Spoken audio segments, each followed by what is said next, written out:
ಅಪ್ಪ, ಯಾಕಪ್ಪ ಈ ರೀತಿ ಮಾಡಿದ್ರಿ? ಯಾರನ್ನ ಕೇಳಿ ಈ ಮದುವೆ ಫಿಕ್ಸ್ ಮಾಡಿದ್ರಿ? ನನಗೆ ಸ್ವಲ್ಪನೂ ಈ ಮದುವೆ ಇಷ್ಟ ಇಲ್ಲ. ಹೌದಪ್ಪ, ನಾನು ಹುಡುಗಿಯನ್ನು ನೋಡ್ದೇನೆ, ಒಪ್ಪಿಕೊಳ್ದೇನೆ ನೀವು ಹೇಗಪ್ಪ ನನ್ನ ಮದುವೆನ ಫಿಕ್ಸ್ ಮಾಡ್ತೀರಾ? ಇದೆಲ್ಲ ಬೇಡಪ್ಪ ಅಂತ ನಾನು ನನ್ನ ತಂದೆಯನ್ನು ಫೋನಿನಲ್ಲಿ ಕೇಳಿದೆ. ನನಗೂ ಇಷ್ಟ ಇಲ್ಲ ಕಣೋ. ನಿಮ್ಮ ಅಜ್ಜಿ ನನ್ನ ಹತ್ರ ಮಾತು ತಗೊಂಡಿದ್ದಾರೆ. ಮೊದಲೇ ಅವರಿಗೆ ಆರೋಗ್ಯ ಸರಿಯಿಲ್ಲ. ಈಗ ನೀನು ಈ ಮದುವೆ ಏನಾದರೂ ಬೇಡ ಅಂದರೆ ಅವರು ಉಳಿಯೋದೇ ಕಷ್ಟ ಆಗುತ್ತೆ ಕಣೋ. ಸ್ವಲ್ಪ ಯೋಚನೆ ಮಾಡು. ಮತ್ತೆ ನಾನೇನಾದರೂ ಹೇಳಕ್ಕೆ ಅಂತ ಹೋದರೆ ಇದು ನನ್ನ ಕೊನೆ ಆಸೆ ಅಂತ ಹೇಳ್ತಾರೆ. ಈಗ ನೀನೇ ಹೇಳು, ಇಂಥ ಪರಿಸ್ಥಿತಿಯಲ್ಲಿ ನಾನು ಏನು ಮಾಡಬೇಕು ಅಂತ? ಹೀಗೆ ಮಾತಾಡಿದರೆ ಹೇಗಪ್ಪ? ನೀವು ಏನು ಮಾಡೋಕ್ಕಾಗಲ್ವಾ? ಇದು ನನ್ನ ಜೀವನದ ಪ್ರಶ್ನೆ ಅಪ್ಪ. ಹುಡುಗಿ ಯಾರೋ ನನಗೆ ಗೊತ್ತಿಲ್ಲ. ಅದು ಅಲ್ಲದೆ ಆ ಹುಡುಗಿ ಬೆಳೆದಿರೋದು ಹಳ್ಳಿಯಲ್ಲಿ ಅಂತೀರ. ನಾನು ಅಮೆರಿಕದಲ್ಲಿ ಸೆಟಲ್ ಆಗಬೇಕು ಅಂತ ಅನ್ಕೊಂಡಿದ್ದೀನಿ. ನಮ್ಮಿಬ್ಬರಿಗೂ ಹೊಂದಾಣಿಕೆ ಆಗಲ್ಲಪ್ಪ. ನನ್ನ ಜೀವನ ಬಲಿ ಕೊಡಬೇಡಿ. ಯಾಕೋ ಅಷ್ಟು ದೊಡ್ಡ ಮಾತು? ಗೊತ್ತಿಲ್ಲದ ಹುಡುಗಿ ಅಂತ ಹೇಳ್ತಿದೀಯಾ? ನಾನು ಮದುವೆಗೆ ಮುಂಚೆ ನಿಮ್ಮಮ್ಮನೂ ಸಹ ನನಗೆ ಗೊತ್ತಿರಲಿಲ್ಲ. ಹೇಳಬೇಕು ಅಂದರೆ ನಿಮ್ಮಮ್ಮನಿಗೂ ಸಹ ನಾನು ಯಾರು ಅಂತ ಗೊತ್ತಿರಲಿಲ್ಲ. ಈಗ ನಾವು ಸಂತೋಷವಾಗಿಲ್ವಾ? ಅದೆಲ್ಲ ನಿಮ್ಮ ಕಾಲದಲ್ಲಿ ಆಗಿತ್ತು ಅಪ್ಪ. ಈಗ ಜನ ತುಂಬ ಬದಲಾಗಿದ್ದಾರೆ. ಈಗ ಮದುವೆಗೆ ಮುಂಚೆನೇ ಒಬ್ಬರಿಗೊಬ್ಬರು ಚೆನ್ನಾಗಿ ಮಾತಾಡಿಕೊಂಡು ಅರ್ಥ ಮಾಡಿಕೊಂಡು ಫ್ಯೂಚರ್ ಬಗ್ಗೆ ಪ್ಲ್ಯಾನ್ ಹಾಕ್ಕೊಂಡು ಮದುವೆ ಮಾಡಿಕೊಳ್ಳುತ್ತಾರೆ. ಸರಿ ಕಣೋ, ಇದೆಲ್ಲ ಫೋನಲ್ಲಿ ಮಾತಾಡೋ ಸಮಾಚಾರ ಅಲ್ಲ. ಆದರೆ ಒಂದು ಮಾತು ಮಾತ್ರ ನೆನಪಿಟ್ಟುಕೋ, ನೀನು ಮದುವೆನ ಮಾಡ್ಕೊಳ್ಳಲೇಬೇಕು. ಇದು ನಮ್ಮಮ್ಮನ ಆಸೆ. ಈ ವಿಷಯದಲ್ಲಿ ನೀನು ನನ್ನ ಮಾತನ್ನು ಕೇಳಬೇಕು ಅಷ್ಟೇ. ನೀನು ಆದಷ್ಟು ಬೇಗ ಇಂಡಿಯಾಗೆ ಬಂದರೆ ನಾವು ಮದುವೆ ಕೆಲಸಗಳನ್ನು ಶುರು ಮಾಡಿಕೊಳ್ಳಬೇಕು. ಸರಿಯಪ್ಪ ಅಂತ ಒಪ್ಕೊಂಡು ನಾನು ಇಂಡಿಯಾಗೆ ಬರೋಕೆ ರೆಡಿ ಆಗ್ತೀನಿ. 2-3 ದಿನಗಳಲ್ಲಿ ಬರ್ತೇನೆ ಅಂತ ಹೇಳಿ ಫೋನ್ ಕಟ್ ಮಾಡಿದೆ. ಯಾರಿಗೆ ನನ್ನ ದುಃಖನ ಹೇಳಬೇಕು ಅಂತ ಗೊತ್ತಾಗದೆ ನನ್ನಲ್ಲಿ ನಾನು ಒದ್ದಾಡ್ತಿದ್ದೆ. ನಾನು ಇಲ್ಲೇ ಇದ್ದು ಯೋಚನೆ ಮಾಡ್ತಾ ದುಃಖ ಪಡ್ತಾ ಕೂತ್ಕೊಂಡ್ರೆ ಏನೂ ಪ್ರಯೋಜನ ಆಗಲ್ಲ. ಇಲ್ಲಿಂದ ನಾನು ಇಂಡಿಯಾಗೆ ಹೋಗಿ ಅಪ್ಪನ್ನ ಹೇಗಾದರೂ ಮಾಡಿ ಒಪ್ಪಿಸೋಣ ಅಂತ ಅಂದ್ಕೊಂಡು ಇಂಡಿಯಾಗೆ ಫ್ಲೈಟ್ ಬುಕ್ ಮಾಡಿದೆ. 1 ವಾರದ ನಂತರ ನಾನು ಇಂಡಿಯಾಗೆ ಮರಳಿ ಬಂದೆ. ಮನೆಯಲ್ಲಿ ಅದಾಗಲೇ ಎಲ್ಲರೂ ಮದುವೆ ಕೆಲಸ ಶುರು ಮಾಡಿಬಿಟ್ಟಿದ್ದರು. ಮನೆ ಹತ್ತಿರ ಕಾರಿಂದ ಇಳಿದ ನನ್ನ ನೋಡಿ ನನ್ನ ಅಮ್ಮ ಲಕ್ಷ್ಮಿ ತುಂಬ ಸಂತೋಷಪಟ್ಟರು. ಗೀತಾ, ಆರತಿ ತಟ್ಟೆ ತಗೊಂಡು ಬಾ ಅಂತ ಹೇಳಿ ನನ್ನನ್ನು, ವಿನಯ್ ನೀನು ಹೊರಗಡೆ ನಿಂತ್ಕೋ, ನಿನಗೆ ತುಂಬ ಜನಗಳ ದೃಷ್ಟಿಯಾಗಿದೆ, ನಾನೀಗ ದೃಷ್ಟಿ ತೆಗಿತೀನಿ. ಈಗ ಯಾಕಮ್ಮ ಇದಲ್ಲ? ನಾನು ಮದುವೆ ಹೆಣ್ಣಾ? ಇಲ್ಲ, ಮನೆಗೇನಾದರೂ ಹೊಸದಾಗಿ ಬರ್ತಿದ್ದೀನಾ? ಅಯ್ಯೋ ನನ್ನ ಕಂದ, ನೀನು ಮದುವೆ ಗಂಡು ಅಲ್ವೇನೋ? ಅದು ಅಲ್ಲದೆ ಬೇರೆ ದೇಶದಿಂದ ಸುತ್ತಾಡಿಕೊಂಡು ಬಂದಿದ್ಯಾ ಅಂತ ಹೇಳಿ ಅಮ್ಮ ನನಗೆ ಆರತಿ ದೃಷ್ಟಿ ತೆಗೆದರು. ನಾನು ಆಗ, ಅಮ್ಮ ನಾನೀಗ ಒಳಗಡೆ ಹೋಗಬಹುದಾ ಅಂತ ಸ್ವಲ್ಪ ಬೇಸರದಿಂದ ಮಾತಾಡಿದೆ. ನನ್ನ ಮಾತುಗಳಿಂದ ಅಮ್ಮನಿಗೆ ಸ್ವಲ್ಪ ಬೇಸರವಾಯಿತು. ಅದನ್ನು ಮಗನ ಮುಂದೆ ತೋರಿಸಿಕೊಳ್ಳದೆ, ಯಾಕೂ ಡಲ್ಲಾಗಿದ್ಯಾ? ಹೋಗಿ ಫ್ರೆಶ್ ಅಪ್ ಆಗಿ ಬೇಗ ಬಾ, ನಿನಗಿಷ್ಟ ಆಗಿರೋ ಅಡುಗೆ ಮಾಡಿದ್ದೀನಿ, ಊಟ ಮಾಡುವಂತೆ. ಅಲ್ಲಿಂದ ಇಲ್ಲಿಗೆ ಬರುವಾಗ ಯಾವಾಗ ಏನು ತಿಂದೆಯೋ ಏನೋ ಅಂತ ಹೇಳ್ತಿದ್ರು. ಮನೆಗೆ ಬಂದ ತಕ್ಷಣ ಅಮ್ಮನ ನೋಡಿ ನನಗೆ ತುಂಬ ಖುಷಿಯಾಯಿತು. ಆದರೆ ಅದನ್ನು ಹೊರಗಡೆ ತೋರಿಸಿಕೊಳ್ಳಲಿಲ್ಲ. ಯಾಕಂದರೆ ನನಗೆ ಇಷ್ಟ ಇಲ್ಲದ ಮದುವೆ ಮಾಡ್ತಿದ್ದಾರೆ ಅಂತ ಕೋಪ ನನ್ನ ಮನಸ್ಸಲ್ಲಿತ್ತು. ನಾನು ಫ್ರೆಶ್ ಆಗಿ ಬಂದು, ಅಮ್ಮ ತುಂಬ ಹೊಟ್ಟೆ ಹಸಿತಾ ಇದೆ ಅಂದೆ. ಬಾರೋ, ನಿನಗೆ ಇಷ್ಟ ಅಂತ ಗೋಡಂಬಿ ದ್ರಾಕ್ಷಿ ಹಾಕಿ ಪಾಯಸ ಮಾಡಿದ್ದೀನಿ ಅಂತ ಹೇಳಿ ನನಗೆ ಅವರ ಕೈಯಾರೆ ತಿನ್ನಿಸಿದ್ರು. ಅಮ್ಮ ನಿನ್ನ ಕೈ ರುಚಿ ಅಂತೂ ಸೂಪರ್. ಯಾವ ದೇಶಕ್ಕೆ ಹೋಗಿ ಅಂತ ಊಟ ತಿಂದರೂ ಈ ರುಚಿ ಸಿಗಲ್ಲ ಅಂತ ಮನಸ್ಸಲ್ಲಿ ಹೇಳ್ಕೊಂಡೆ. ಇದಕ್ಕೆಲ್ಲ ಕಾರಣ ಆ ಇಷ್ಟ ಇಲ್ಲದ ಮದುವೆ. ತುಂಬ ಹೊಟ್ಟೆ ಹಸಿತಾ ಇದ್ದಿದ್ದರಿಂದ ಅಮ್ಮ ಮಾಡಿದ ಅಡಿಗೆನ ಬೇಗ ಬೇಗ ತಿಂತ, ಅಮ್ಮ ಅಪ್ಪ ಎಲ್ಲಿ ಅಂತ ಕೇಳಿದೆ. ನಿಮ್ಮಪ್ಪ ಮದುವೆ ವಿಷಯದಲ್ಲಿ ಹೋಗಿದ್ದಾರೆ ಕಣೋ, ಇನ್ನೇನು ಬಂದ್ಬಿಡ್ತಾರೆ ಅನ್ನುವಷ್ಟರಲ್ಲಿ ಅಪ್ಪ ಮನೆ ಒಳಗಡೆ ಬಂದರು. 1 ವಾರದಲ್ಲಿ ಮದುವೆ ಡೇಟ್ ಫಿಕ್ಸ್ ಮಾಡಿಕೊಂಡು ಲಗ್ನ ಪತ್ರಿಕೆಯನ್ನು ಪ್ರಿಂಟ್ ಮಾಡಿಸಿಕೊಂಡು ಬಂದಿದ್ದರು. ಅವುಗಳ ಜೊತೆ ಅಪ್ಪನ ನೋಡಿ ನನಗೆ ತುಂಬ ಜಾಸ್ತಿ ಕೋಪ ಬಂತು. ನನ್ನ ಆಸೆಗಳನ್ನು ತಿಳಿದುಕೊಳ್ಳದೆ ಮದುವೆ ಮಾಡ್ತಿದ್ದಾರೆ ಅಂತ ಊಟದ ತಟ್ಟೆಯಲ್ಲಿ ಕೈ ತೊಳೆದುಕೊಂಡು ಬಿಟ್ಟೆ. ನಂತರ ಅಮ್ಮನಿಗೆ ಹೇಳಿದೆ, ಅಮ್ಮ ನೀವಾದರೂ ಸ್ವಲ್ಪ ಅಪ್ಪನಿಗೆ ಹೇಳಬಹುದಲ್ವಾ ಅಮ್ಮ, ಈ ಮದುವೆ ನನಗೆ ಒಂಚೂರು ಇಷ್ಟ ಇಲ್ಲ ಅಂತ. ಹಾಗಲ್ಲ ಕಣೋ, ಇದು ನಿನ್ನ ಅಜ್ಜಿ ಆಸೆ, ನೀನು ಅವರನ್ನೇ ಭೇಟಿ ಮಾಡಿ ಮಾತಾಡು ಅಂತ ಅಮ್ಮ ಹೇಳ್ತಿದ್ದಾಗ, ಇಷ್ಟಕ್ಕೂ ಅಜ್ಜಿ ಎಲ್ಲಿದ್ದಾರೆ, ಅವರನ್ನೇ ಕೇಳ್ತೀನಿ ಅಂತ ಹೇಳ್ತಿದ್ದಾಗ ಅಮ್ಮ ಮೆಟ್ಟಿಲು ಕಡೆ ಕೈ ತೋರಿಸಿದರು. ನಾನು, ಅಜ್ಜಿ ನನ್ನ ಮದುವೆಗೋಸ್ಕರ ತಕ್ಷಣ ನಿನಗೆ ಆರೋಗ್ಯ ಸರಿ ಇಲ್ಲ ಹಾಗೆ ಹೀಗೆ ಅಂತ ಏನೋ ಒಂದು ಸುಳ್ಳು ಹೇಳಿಕೊಂಡು ನನ್ನ ಮದುವೆ ಮಾಡಬೇಕಂತ ನೋಡ್ತಿದ್ದೀಯಾ? ಅದು ಯಾರೋ ಗೊತ್ತು ಗುರಿ ಇಲ್ಲದೆ ಇರೋ ಹುಡುಗಿ ಜೊತೆ. ಈಗ ನೀನು ಆರಾಮಾಗಿದ್ದೀಯ ತಾನೆ? ನನಗೆ ಯಾಕೆ ಸಡನ್ನಾಗಿ ನೀನು ಮದುವೆ ಮಾಡ್ತಿದ್ದೀಯಾ? ಅದು ಹಾಗಲ್ಲ ಕಣೋ. ನಾನು ಹೇಳೋದನ್ನು ಸ್ವಲ್ಪ ಕೇಳು. ಅಜ್ಜಿ, ನೀನು ಎಷ್ಟೇ ಏನು ಹೇಳಿದರೂ ಸರಿ. ಈ ಮದುವೆ ನನಗೆ ಇಷ್ಟ ಇಲ್ಲ ಅಷ್ಟೇ. ಹಾಗಾದರೆ ನಿನಗೆ ನಾನು ಏನಾದರೂ ಪರವಾಗಿಲ್ಲ ಅಲ್ವಾ? ಅಜ್ಜಿ, ನಿನ್ನ ಆರೋಗ್ಯಕ್ಕೂ ನನ್ನ ಮದುವೆಗೂ ಒಂದಕ್ಕೊಂದು ಸಂಬಂಧನೇ ಇಲ್ಲ. ಅದಕ್ಕೂ ಇದಕ್ಕೂ ನೀನು ಹೋಲಿಕೆ ಮಾಡಬೇಡ. ನನಗೆ ಇಷ್ಟ ಇಲ್ಲದ ಮದುವೆ ಮಾಡಿ ನೋವು ಕೊಡಬೇಕು ಅಂತ ನೋಡ್ತಿದ್ದೀರಾ ಯಾಕೆ? ಇಲ್ಲಿ ನಿಮ್ಮ ಅಜ್ಜಿ ನಾನು. ಹೇಳ್ತಾ ಇರೋದನ್ನು ಸ್ವಲ್ಪ ಕೇಳು. ಆ ಹುಡುಗಿ ನಿನಗೆ ಸರಿಯಾದ ಜೋಡಿ ಕಣೋ. ಮದುವೆನೇ ಇಷ್ಟ ಇಲ್ಲ ಅಂದಮೇಲೆ ಹುಡುಗಿ ಇಷ್ಟ ಆದ್ರೇನು ಆಗದೇ ಇದ್ರೆ ಏನು ಅಂತ ಕೋಪದಿಂದ ಕೇಳಿದೆ. ಆಗ ಅಪ್ಪ, ಇಲ್ಲಿ ಕೇಳು, ಅದು ನನ್ನ ತಾಯಿ ಮಾತು ಅಷ್ಟೇ ಅಲ್ಲ, ನಾನು ಹೇಳ್ತಿರೋ ಮಾತು ಕೂಡ ಅದೇ. ನಮ್ಮ ಮಾತು ತೆಗೆದಾಕಿ ಏನಾದರೂ ತರಲೆ ಕೆಲಸ ಮಾಡಿದೆಯೋ ನಾವ್ಯಾರೂ ಬದುಕಿರೋದಿಲ್ಲ. ಈ ಮಾತನ್ನು ಚೆನ್ನಾಗಿ ನೆನಪಲ್ಲಿಟ್ಕೋ. ಆ ಥರ ಮಾಡೋನಾಗಿದ್ರೆ ನಾನು ಇಲ್ಲಿ ತನಕ ಬರ್ತಾನೆ ಇರಲಿಲ್ಲ. ನಿಮ್ಮ ಮಾತಿಗೆ ಗೌರವ ಕೊಟ್ಟು ಇಲ್ಲಿಗೆ ಬಂದಿದ್ದು. ಇಲ್ದಿದ್ರೆ ಅಲ್ಲೇ ಯಾರನ್ನಾದರೂ ನೋಡಿಕೊಂಡು ಮದುವೆ ಮಾಡ್ಕೋತಿದ್ದೆ.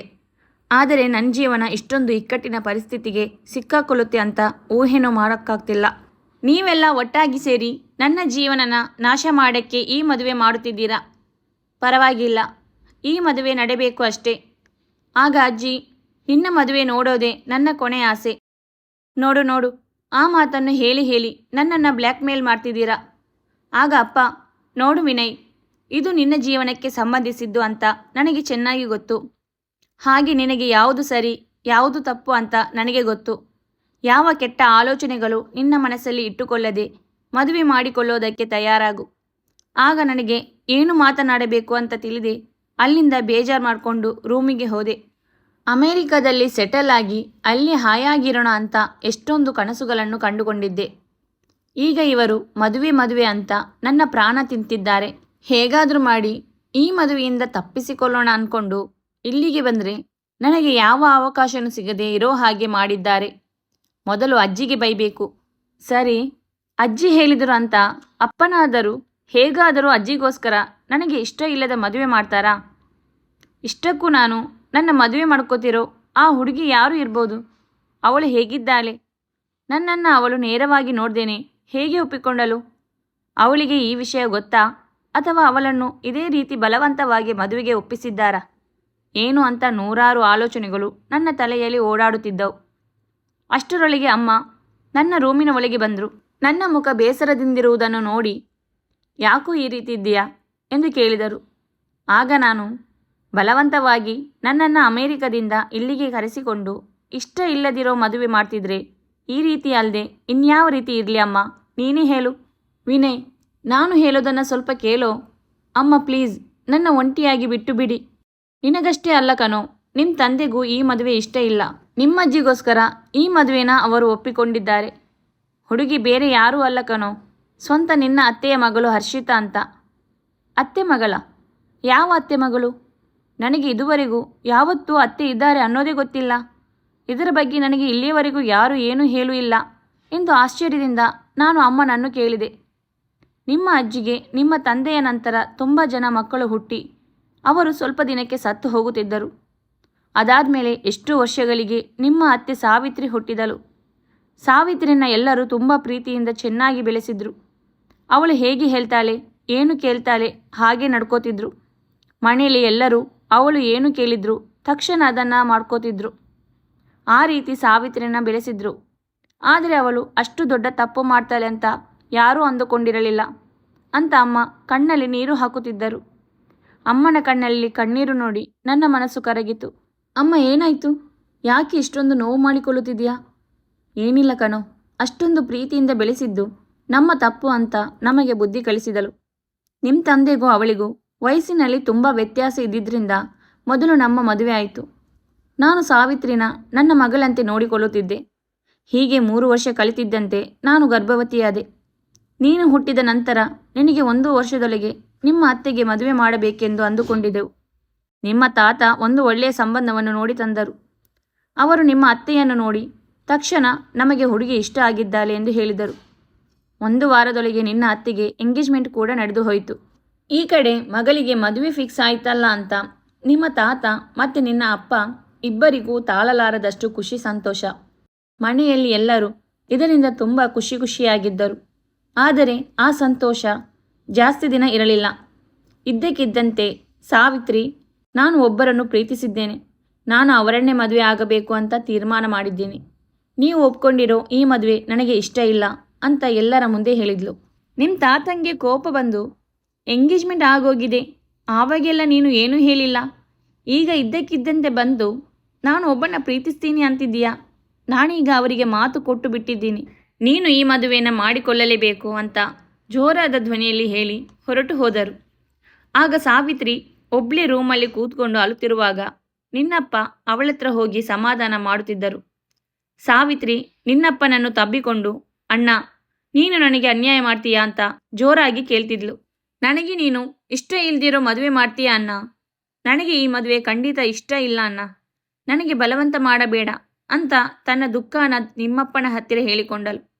ಆಗ ನಿಮ್ಮಪ್ಪ ನಿಮ್ಮ ತಾತನ ಹತ್ತಿರ ಹೋಗಿ, ಅಪ್ಪ, ಸಾವಿತ್ರಿ ಮದುವೆ ನನಗೆ ಇಷ್ಟ ಇಲ್ಲ ಅಂತ ಹೇಳ್ತಿದ್ದಾಳೆ. ಅವಳು ಯಾರನ್ನು ಇಷ್ಟಪಟ್ಟಿದ್ದಾಳೆ ಅಂತ ಒಂದ್ಸಲ ತಿಳ್ಕೊಂಡ್ರೆ ಚೆನ್ನಾಗಿರುತ್ತೆ ಅಲ್ವಾ ಅಂತ ಹೇಳಿದರು.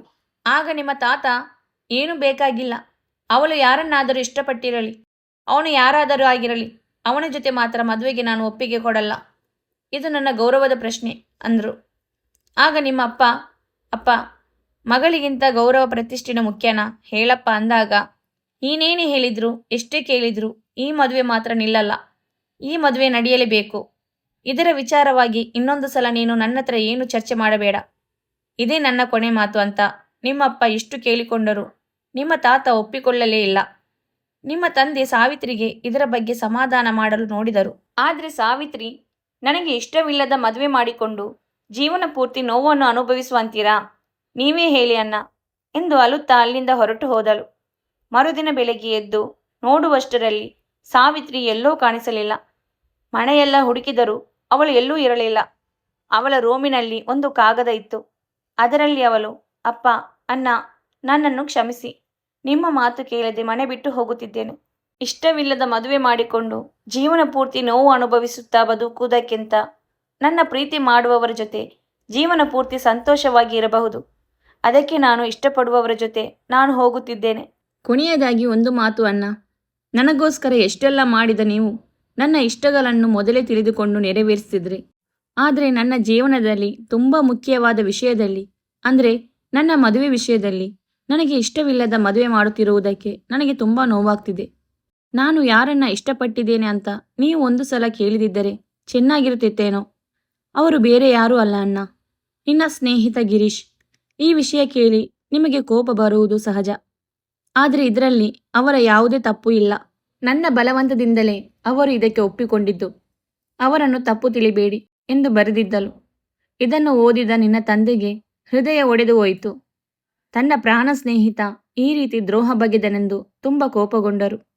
ಇಷ್ಟು ದಿನ ತಂಗಿಯ ಮೇಲಿದ್ದ ಪ್ರೀತಿ ಈಗ ದ್ವೇಷವಾಗಿ ಬದಲಾಯಿತು. ಇಬ್ಬರು ಸೇರಿ ಎಷ್ಟು ದೊಡ್ಡ ಮೋಸ ಮಾಡಿದ್ದಾರೆ. ಇನ್ನು ಮುಂದೆ ನನಗೆ ಯಾವ ತಂಗಿನೂ ಇಲ್ಲ, ಅವಳು ಸತ್ತು ಹೋದಳು ಎಂದುಕೊಳ್ಳುತ್ತೇನೆ ಎಂದು ನಿಮ್ಮ ತಂದೆ ಹೇಳಿದರು. ಅವತ್ತಿನಿಂದ ನಿಮ್ಮ ಅತ್ತೆಯ ವಿಷಯ ಮನೆಯಲ್ಲಿ ಯಾರೂ ಪ್ರಸ್ತಾಪಿಸುತ್ತಿರಲಿಲ್ಲ. ಮಗಳು ಹೊರಟು ಹೋದಳು ಎನ್ನುವ ಕೊರಗಿನಲ್ಲಿ ನಿಮ್ಮ ತಾತ ಹಾಸಿಗೆ ಹಿಡಿದರು. ಕೊನೆಯ ದಿನಗಳಲ್ಲಿ ಮಗಳು ನೆನಪಿಗೆ ಬಂದು ತುಂಬ ನೋವನ್ನು ಅನುಭವಿಸಿದರು. ಸಾವಿತ್ರಿ ಯಾವಾಗಲಾದರೂ ನಮ್ಮನ್ನು ನೆನೆಸಿಕೊಂಡು ಮರಳಿ ಬಂದರೆ ಅವಳನ್ನು ಏನೂ ಅನ್ನಬೇಡಿ, ಕ್ಷಮಿಸಿ ಅವಳನ್ನು ಮನೆಗೆ ಕರೆದುಕೊಳ್ಳಿ ಅಂತ ಮಗನ ಹತ್ತಿರ ಮಾತು ತೆಗೆದುಕೊಂಡು ತೀರಿ ಹೋದರು. ಇದೇ ಕಣ್ಣು ನಡೆದಿದ್ದು. ನಿಮ್ಮ ತಂದೆಗೆ ತಂಗಿ ಹಾಗೂ ಸ್ನೇಹಿತನ ಮೇಲೆ ಇನ್ನೂ ಕೋಪ ಕಡಿಮೆಯಾಗಿಲ್ಲ. ಈ ನಡುವೆ ನಿಮ್ಮ ಅಜ್ಜಿಗೆ ಹುಷಾರಿಲ್ಲದಂತಾಯಿತು. ಅದಕ್ಕೆ ಡಾಕ್ಟರ್ ಹತ್ತಿರ ಕರೆದುಕೊಂಡು ಹೋದೆವು. ಅಲ್ಲಿ ಡಾಕ್ಟರ್ ಅಜ್ಜಿಗೆ ಜಾಸ್ತಿ ಟೆನ್ಷನ್ ತಗೋಬೇಡಿ ಅಂತ ಹೇಳಿದರು. ಆಗ ನಿನ್ನ ಅಜ್ಜಿ, ಮಗ, ನನಗೆ ಒಂದು ಆಸೆ ಕಣೋ, ಒಂದು ಸಲ ಮಗಳು ಅಳಿಯ ಹಾಗೂ ಮೊಮ್ಮಕ್ಕಳನ್ನು ನೋಡಬೇಕು ಅಂತ ಅನಿಸ್ತಿದೆ. ಅದನ್ನು ನೀನು ನೆರವೇರಿಸಿಬಿಟ್ರೆ ನಾನು ನೆಮ್ಮದಿಯಾಗಿ ಕಣ್ಣು ಮುಚ್ಚಿಕೊಳ್ತೀನಿ ಅಂತ ಕೇಳಿದರು. ಅಮ್ಮ, ಏನಮ್ಮ ಇದೆಲ್ಲ, ಯಾಕೆ ಈ ರೀತಿಯೆಲ್ಲ ಮಾತಾಡ್ತೀಯಾ ಅಂತ ಹೇಳಿ ತಂಗಿಯ ಬಗ್ಗೆ ಎಲ್ಲ ಕಡೆ ವಿಚಾರಿಸತೊಡಗಿದರು. ಅವರು ಈ ಊರಿನಲ್ಲೇ ಇದ್ದಾರೆ ಎಂದು ತಿಳಿಯಿತು. ಅವರಿಗೆ ಒಬ್ಬ ಮಗಳಿದ್ದಾಳೆ ಅಂತ ಕೂಡ ಗೊತ್ತಾಯಿತು. ಆಗ ಅವರು ಅವಳ ಜೊತೆ ನಿನ್ನ ಮದುವೆಯನ್ನು ಮಾಡುವ ಮಾತುಕತೆ ಮಾಡಿ ಮದುವೆ ಫಿಕ್ಸ್ ಮಾಡಿದರು. ಇದನ್ನೆಲ್ಲ ಕೇಳಿ ನಾನು ಸುಮ್ಮನೆ ಬೆಡ್ ಮೇಲೆ ಕುಳಿತು ಬಿಟ್ಟೆನು. ಅಂದರೆ ನಾನು ಈಗ ಮದುವೆ ಮಾಡಿಕೊಳ್ಳುತ್ತಿರುವುದು ನಮ್ಮ ಅತ್ತೆಯ ಮಗಳನ್ನು. ಅಪ್ಪ ಆಗಲೂ ಅತ್ತೆಗೆ ಇಷ್ಟ ಇಲ್ಲದ ಮದುವೆ ಮಾಡಲು ನೋಡಿದರು. ಈಗಲೂ ನನಗೆ ಇಷ್ಟ ಇಲ್ಲದ ಮದುವೆ ಮಾಡುತ್ತಿದ್ದಾರೆ. ಅಪ್ಪ ಆಗ ಹೇಗಿದ್ರೋ ಈಗಲೂ ಕೂಡ ಹಾಗೇ ಇದ್ದಾರೆ. ಅವರಲ್ಲಿ ಏನೂ ಬದಲಾವಣೆ ಆಗಿಲ್ಲ. ಅತ್ತೆ ಕೊನೆಗೆ ಇಷ್ಟವಾದವರ ಜೊತೆ ಹೊರಟು ಹೋದಳು. ಆದರೆ ನಾನು ಆ ರೀತಿ ಮಾಡುವುದಕ್ಕೆ ಸಾಧ್ಯವಿಲ್ಲ. ಮತ್ತೆ ನಾನು ಅವರಿಗೆ ನೋವನ್ನು ಕೊಡುವುದಿಲ್ಲ ಎಂದು ನನ್ನ ಮನಸ್ಸಿನಲ್ಲಿ ಯೋಚನೆ ಮಾಡುತ್ತಾ ಅಲ್ಲೇ ಪಕ್ಕದಲ್ಲಿ ಟೀಪಾಯ್ ಮೇಲೆ ಇದ್ದ ನನ್ನ ಮದುವೆ ಲಗ್ನ ಪತ್ರಿಕೆಯನ್ನು ನೋಡಿದೆನು. ನನ್ನ ಮದುವೆಯ ಲಗ್ನ ಪತ್ರಿಕೆ ಹೇಗಿದೆ ಎಂದು ನೋಡೋಣ ಎಂದುಕೊಳ್ಳುತ್ತಾ ಆ ಪತ್ರಿಕೆಯನ್ನು ಕೈಗೆ ಎತ್ತಿಕೊಂಡೆನು. ಪತ್ರಿಕೆಯನ್ನು ಒಳಗೆ ಓಪನ್ ಮಾಡಿ ನೋಡಿದಾಗ ವಧು ಹೆಸರು ಹರ್ಷಿತಾ ರಾಣಿ ಅಂತ ಇತ್ತು. ವರನ ಹೆಸರು ವಿನಯ್ ಅಂತ ಇತ್ತು. ಹರ್ಷಿತಾ ಅನ್ನುವ ಹೆಸರಿನ ಕಡೆಗೆ ನನ್ನ ನೋಟ ನಾಟಿತ್ತು. ಹರ್ಷಿತಾ ಹೆಸರಿನ ಅಕ್ಷರಗಳ ಮೇಲೆ ತನ್ನ ಬೆರಳಿನಿಂದ ಮುಟ್ಟುತ್ತಿದ್ದಂತೆ ನನ್ನ ಮುಖದಲ್ಲಿ ಮಂದಹಾಸ ಮೂಡಿ ತುಟಿಗಳಲ್ಲಿ ಕಿರುನಗೆ ಮೂಡಿತು. ಹರ್ಷಿತಾ ಯಾರು? ನಾನು ಮದುವೆ ಮಾಡಿಕೊಳ್ಳುತ್ತಿರುವ ಹರ್ಷಿತಾ ಮತ್ತೆ ನನ್ನ ಮನಸ್ಸಿನಲ್ಲಿರುವ ಹರ್ಷಿತಾ ಇಬ್ಬರು ಒಬ್ಬರೇನಾ ಅಂತ ನನಗೆ ಅನುಮಾನ ಬರುತ್ತದೆ. ನನ್ನ ಡೌಟ್ ಕ್ಲಿಯರ್ ಮಾಡಿಕೊಳ್ಳಲು ನನ್ನ ಫ್ರೆಂಡ್ಗೆ ಫೋನ್ ಮಾಡಿದೆ. ಹಲೋ ಜಗ, ನಮ್ಮ ಕ್ಲಾಸಿನಲ್ಲಿದ್ದ ಹರ್ಷಿತಾ ಪೂರ್ತಿ ಹೆಸರೇನು? ಆಗ ಜಗ, ಯಾಕೋ ವಿನಯ್, ಹರ್ಷಿತಾ ಹೆಸರು ಕೇಳ್ತಿದ್ಯಾ? ಏನು ಸಮಾಚಾರ? ಹಾಗೆಲ್ಲ ಏನೂ ಇಲ್ಲ ಕಣೋ, ನೀನು ಮೊದಲು ಅವಳ ಹೆಸರು ಹೇಳು ಅನ್ನುತ್ತಿದ್ದಂತೆ ನನಗೆ ನೆನಪಿಗೆ ಬಂತು. ಓ ಹರ್ಷಿತಾ, ಈಗ ನನಗೆ ನೆನಪು ಬಂತು ಕಣೋ, ಹರ್ಷಿತಾ ರಾಣಿ. ಸರಿ ಕಣೋ, ಬಾಯ್, ಆಮೇಲೆ ಕಾಲ್ ಮಾಡ್ತೀನಿ. ಹೇ ವಿನಯ್, ಇದೇನು ಇದು? ಇದ್ದಕ್ಕಿದ್ದಂತೆ ಫೋನ್ ಮಾಡಿದೆ, ಅವಳ ಹೆಸರು ಕೇಳಿದೆ, ಈಗ ನೋಡಿದರೆ ಸಡನ್ನಾಗಿ ಫೋನ್ ಕಟ್ ಮಾಡ್ತೀಯಾ? ಏನಾಯಿತು? ಏನಾದರೂ ಸಮಸ್ಯೆ ಏನೋ? ಹಾಗೆಲ್ಲ ಏನೂ ಇಲ್ಲ ಕಣೋ, ಸ್ವಲ್ಪ ಕೆಲಸ ಇದೆ, ನಾನು ನಿನಗೆ ಆಮೇಲೆ ಕಾಲ್ ಮಾಡ್ತೀನಿ ಅಂತ ಹೇಳಿ ನಾನು ಕಾಲ್ ಕಟ್ ಮಾಡಿದೆ. ಹರ್ಷಿತಾ ಹೆಸರು ನೋಡಿದ ತಕ್ಷಣ ನೀನು ನೆನಪಿಗೆ ಬರ್ತಿದ್ಯಾ? ಹರ್ಷಿತಾ ಅಂತ ಯೋಚನೆ ಮಾಡ್ತಾ ಇರುವಾಗ ಕಾಲೇಜಿನಲ್ಲಿ ನಡೆದ ಘಟನೆ ನೆನಪಿಗೆ ಬಂತು.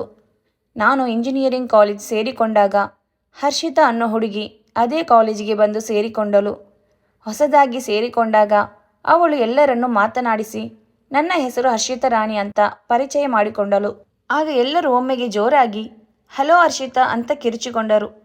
ಆಗಲೇ ಕ್ಲಾಸಿನಲ್ಲಿ ಏನೋ ಇವಳು ಇಷ್ಟು ಚೆನ್ನಾಗಿದ್ದಾಳೆ, ನೋಡಿದ ತಕ್ಷಣವೇ ಪ್ರಪೋಸ್ ಮಾಡಬೇಕು ಅಂತ ಅನ್ನಿಸ್ತಿದೆ ಅಂತ ಏನೇನೋ ಮಾತಾಡ್ಕೊಳ್ತಿದ್ರು. ಹರ್ಷಿತಾ ನೋಡೋದಕ್ಕೆ ತುಂಬ ಸುಂದರವಾಗಿದ್ಲು. ಅವಳು ಎಲ್ಲರ ಜೊತೆ ಮಾಮೂಲಿಯಾಗಿ ಮಾತಾಡ್ತಿದ್ಲು. ಯಾರಾದರೂ ಸ್ವಲ್ಪ ಹೆಚ್ಚಾಗಿ ಮಾತನಾಡಿದರೆ ತಕ್ಷಣವೇ ಅವರಿಗೆ ಸರಿಯಾಗಿ ಬುದ್ಧಿ ಕಲಿಸ್ತಿದ್ಲು. ಅದನ್ನೆಲ್ಲ ನೋಡಿ ನನಗೂ ಸಹ ಅವಳು ತುಂಬ ಇಷ್ಟ ಆದ್ಲು. ಅವಳ ಅಂದ ಚಂದಕ್ಕಿಂತ ಅವಳ ಮನಸ್ಸು ನನಗೆ ತುಂಬ ಇಷ್ಟ ಆಯಿತು.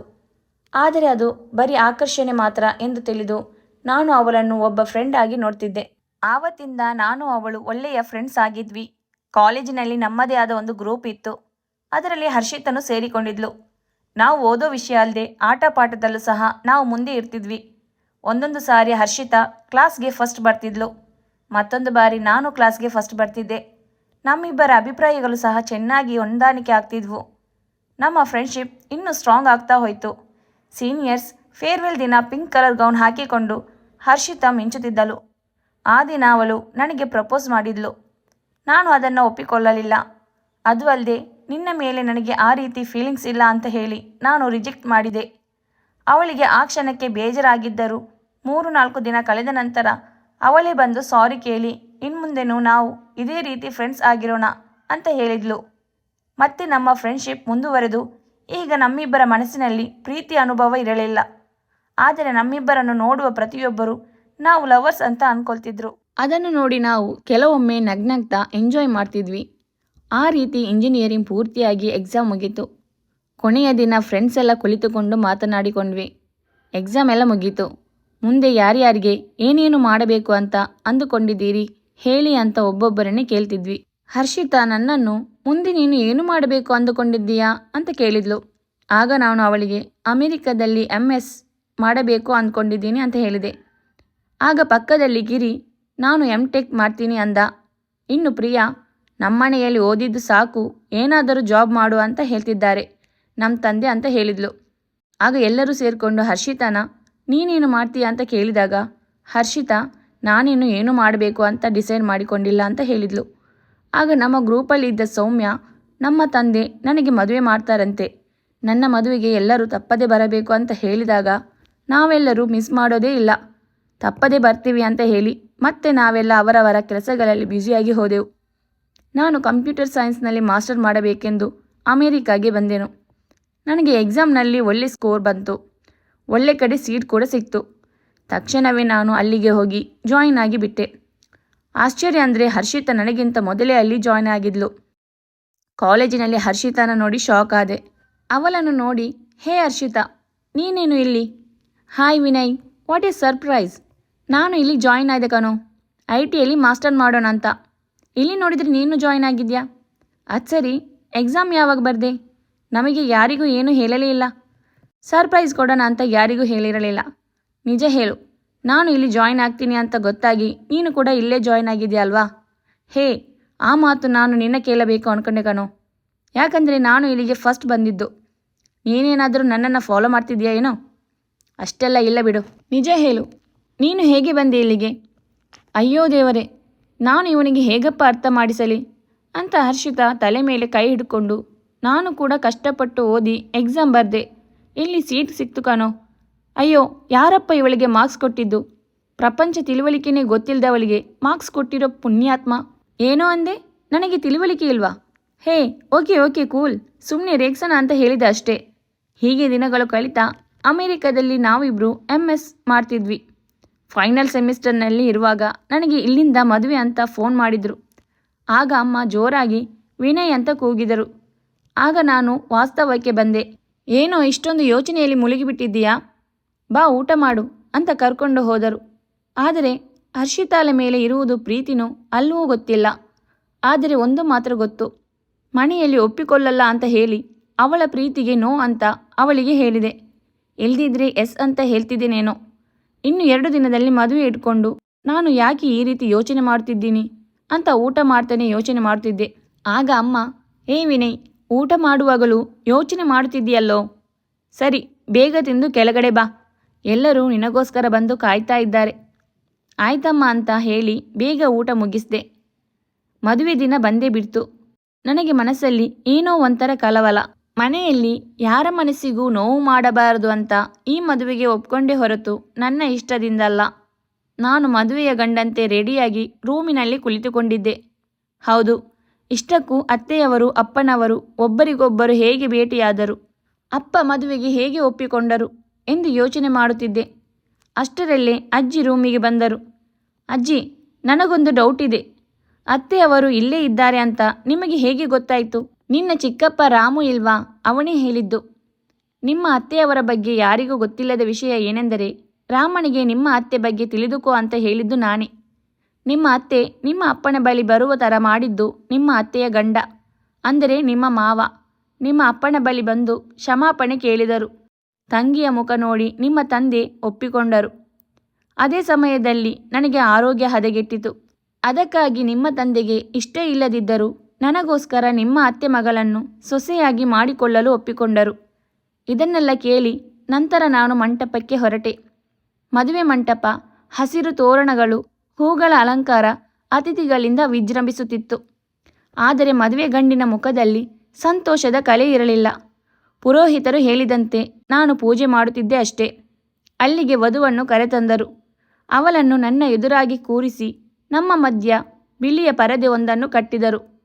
ಆ ಪರದೆಯ ಮೇಲೆ ವಿನಯ್ ವೆಡ್ಸ್ ಹರ್ಷಿತಾ ರಾಣಿ ಅಂತ ಬರೆದಿತ್ತು. ಅವಳು ಹೇಗಿದ್ದಾಳೆ ಎಂದು ನೋಡೋಣ ಅಂತ ನನ್ನಲ್ಲಿ ಒಂದು ಸಣ್ಣ ಆಸೆ ಮೂಡಿತು. ಎಲ್ಲರ ಮುಖದಲ್ಲೂ ಸಂತೋಷ. ಅಪ್ಪನೂ ಕೂಡ ತಂಗಿಯನ್ನು ನೋಡಿದ ಸಂತೋಷದಲ್ಲಿದ್ದರು. ನಮ್ಮಿಬ್ಬರ ಮಧ್ಯೆ ಇರುವ ಪರದೆ ತೆಗೆದು ಬಿಟ್ಟರು. ನನ್ನ ಎದುರಿಗೆ ಕುಳಿತಿದ್ದ ಮದುವೆ ಹೆಣ್ಣನ್ನು ನೋಡಿ ನಾನು ಶಾಕ್ ಆಗಿ ಹೋದೆ. ಮದುವೆ ಹೆಣ್ಣು ನನ್ನ ಹತ್ತಿರ ಬಂದು, ಏನ್ ಮಾವ ಶಾಕ್ ಆದ ಅಂತ ಕೇಳಿದ್ಲು. ನಮ್ಮಿಬ್ಬರನ್ನು ಪಕ್ಕ ಪಕ್ಕದಲ್ಲಿ ಕುಳಿಸಿದರು. ಯಾರಿಗೂ ಗೊತ್ತಾಗದ ಥರ ನನ್ನ ಮುಖ ನೋಡಿ ಕಣ್ಣು ಹೊಡೆದು, ಶಾಕ್ ಆಯ್ತಾ ಮಾವ ಅಂತ ಕೇಳಿದಳು. ನನಗೆ ಶಾಕ್ ಮೇಲೆ ಶಾಕ್ ಕೊಡುತ್ತಿದ್ದಳು. ಆ ಶಾಕ್ನಲ್ಲೇ ಅವಳಿಗೆ ನಾನು ತಾಳಿ ಕಟ್ಟಿದೆ. ಉಳಿದ ಎಲ್ಲ ಕಾರ್ಯಕ್ರಮಗಳು ಮುಗಿದು ಮನೆಗೆ ಬಂದೆವು. ಆ ದಿನ ಹೇಗಾದರೂ ಮಾಡಿ ಅವಳ ಜೊತೆ ಮಾತನಾಡಬೇಕು ಅಂತ ಪ್ರಯತ್ನ ಮಾಡಿದೆ. ಆದರೆ ಆಗಲಿಲ್ಲ. ಮರುದಿನ ಬೆಳಗ್ಗೆ ನಮ್ಮ ಕೈಯಲ್ಲಿ ಸತ್ಯನಾರಾಯಣ ಪೂಜೆ ಮಾಡಿಸಿದರು. ಆ ಪೂಜೆಯಲ್ಲಿ ಕುಳಿತುಕೊಂಡು ಪುರೋಹಿತರು ಏನು ಹೇಳುತ್ತಿದ್ದರೋ ಅದನ್ನು ಮಾಡುತ್ತಿದ್ದೇನೆ ವಿನಃ ನನ್ನ ಮನಸ್ಸಿಂದ ಏನೂ ಮಾಡುತ್ತಿರಲಿಲ್ಲ. ನನ್ನ ಆಲೋಚನೆಗಳೆಲ್ಲ ಅವಳ ಸುತ್ತನೇ ಸುತ್ತುತ್ತಿದ್ದವು. ಅವಳು ಸೀರೆಯಲ್ಲಿ ಅಪ್ಸರೆ ಥರ ಕಾಣುತ್ತಿದ್ದಳು. ಅವಳು ನನಗೋಸ್ಕರನೇ ಹುಟ್ಟಿದ್ದಾಳೆ ಅಂತ ಅನ್ನಿಸ್ತಿತ್ತು. ಈಗ ಅವಳು ನನ್ನ ಹೆಂಡತಿ. ಆ ಮಾತು ಕೇಳಲು ಎಷ್ಟು ಚೆನ್ನಾಗಿದೆ. ಅವಳ ಜೊತೆ ನಾನು ಯಾವಾಗ ಮಾತಾಡ್ತೀನಿ ಅಂತ ಅನ್ನಿಸ್ತಿತ್ತು. ಪೂಜೆ ಊಟಗಳು ಎಲ್ಲ ಮುಗಿದ ಮೇಲೆ ರೆಸ್ಟ್ ಮಾಡಲು ನಮ್ಮನ್ನು ಬೇರೆ ಬೇರೆ ಕೋಣೆಗಳಿಗೆ ಕಳಿಸಿದರು. ಸಾಯಂಕಾಲ ರಿಸೆಪ್ಷನ್ ಮುಗಿದ ಮೇಲೆ ನಾವು ಅತ್ತೆಯವರ ಮನೆಗೆ ಹೋದೆವು. ದಾರಿಯಲ್ಲಿ ನಾವಿಬ್ಬರು ಮಾತನಾಡಿಕೊಳ್ಳೋಣ ಅಂದರೆ ಅಜ್ಜಿನೂ ನಮ್ಮ ಜೊತೆ ಬಂದಿದ್ದರು. ಆದ್ದರಿಂದ ಅಲ್ಲೂ ಮಾತಾಡೋಕ್ಕೂ ಆಗಲಿಲ್ಲ. ನನ್ನ ಮೆದುಳಿನಲ್ಲಿ 100 ಪ್ರಶ್ನೆಗಳು ಓಡಾಡುತ್ತಿದ್ದವು. 2-3 ಗಂಟೆಗಳ ನಂತರ ನಾವು ಅತ್ತೆ ಮನೆಗೆ ಬಂದು ತಲುಪಿದೆವು. ಅವತ್ತು ಮನೆಯಲ್ಲಿ ಸಂಬಂಧಿಕರು, ಫ್ರೆಂಡ್ಸ್ ಎಲ್ಲರೂ ಇದ್ದ ಕಾರಣ ಅವಳ ಜೊತೆ ಮಾತಾಡೋಕೆ ಆಗಲೇ ಇಲ್ಲ. ಮರುದಿನ ರಾತ್ರಿ ನಮಗೆ ಫಸ್ಟ್ ನೈಟ್ ಅರೇಂಜ್ಮೆಂಟ್ ಮಾಡಿದರು. ಆ ರಾತ್ರಿ ಬಂದೇ ಬಿಟ್ಟಿತು. ಬಣ್ಣ ಬಣ್ಣದ ಹೂಗಳಿಂದ ರೂಮನ್ನು ತುಂಬ ಚೆನ್ನಾಗಿ ಅಲಂಕಾರ ಮಾಡಿದ್ದರು. ಆ ಕೋಣೆಯ ತುಂಬೆಲ್ಲ ಸುಗಂಧಭರಿತ ವಾಸನೆ ಬರುತ್ತಿತ್ತು. ನಾನು ಹಾಸಿಗೆ ಮೇಲೆ ಕುಳಿತುಕೊಂಡು ಅವಳ ಬರುವಿಕೆಗಾಗಿ ಕಾಯುತ್ತಿದ್ದೆ. ಹಾಲಿನ ಲೋಟ ಹಿಡಿದುಕೊಂಡು ಸೊಗಸಾಗಿ ಸೀರೆ ಉಟ್ಟು ಬಂದ ಅವಳನ್ನು ನೋಡುತ್ತಾ ನಾನು ಮೈಮರೆತು ಬಿಟ್ಟೆ. ಅವಳೇ ನನ್ನ ಹತ್ತಿರ ಬಂದು, "ಏನ್ ಮಾವ, ನಾ ನಿಮಗೆ ಇಷ್ಟ ಆದ್ನಾ?" ಅಂತ ಕೇಳಿದ್ಲು. "ಹರ್ಷಿತಾ, ನೀನೇನಿಲ್ಲಿ? ನೀನು ನನ್ನ ಅತ್ತೆ ಮಗಳಾ?" "ಏನು ವಿನಯ್ ನಿನ್ನ ಭಾಷೆ ಅದು?" "ಹೌದು, ನಾನು ನಿಮ್ಮ ಅತ್ತೆ ಮಗಳೇ. ನೀನು ನನ್ನನ್ನು ನೋಡಿ ಶಾಕ್ ಆದೆ ಅಲ್ವಾ?" "ಹೌದು, ಮತ್ತೆ ಶಾಕ್ ಆಗಲ್ವಾ?" "ಅದು ಸರಿ, ನಿನಗೆ ಮೊದಲೇ ಗೊತ್ತಿತ್ತಾ ನಾನು ನಿಮ್ಮ ಮಾವ ಅಂತ?" "ಗೊತ್ತಿದ್ದೇ ನೀನು ಈ ಮದುವೆಗೆ ಒಪ್ಪಿಗೆ ಕೊಟ್ಟಿದ್ಯಾ?" "ವಿನಯ್, ನಾನು ನಿನ್ನ ಹತ್ತಿರ ಒಂದು ವಿಷಯ ಹೇಳಬೇಕು." "ಸರಿ, ಹೇಳು." "ನಾನು ನಿನ್ನ ಮೊದಲೇ ನೋಡಿದ್ದೆ. ನಾವು ಮೊದಲು ಭೇಟಿಯಾದಾಗ ನಿನ್ನನ್ನು ನೋಡಿ ಎಲ್ಲೋ ನೋಡಿರೋ ಥರ ಅನ್ನಿಸ್ತು.